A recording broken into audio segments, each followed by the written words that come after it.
Pero kung dumating man sa puntong di mo napigilan, nalasing ka, inatake ng sobrang kalibugan, isipin mo na lang, okay lang yan. Dahil kung isipin mo, dati rin naman, yung pangatlong makakasarian, hindi tanggap ng lipunan. Kaya huwag ka mag-alala, baka bukas makalawa, yung mga pangmomolestya ng bata, panggagahasa, tanggap na rin nila.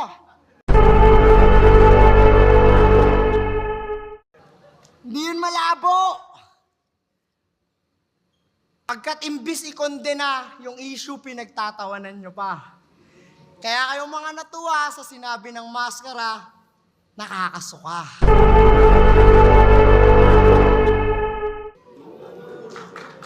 Nakita mo? Sa mga hayop na yan, di ka naiiba. Marami dyan, tahimik lang, pero di ka nag-iisa.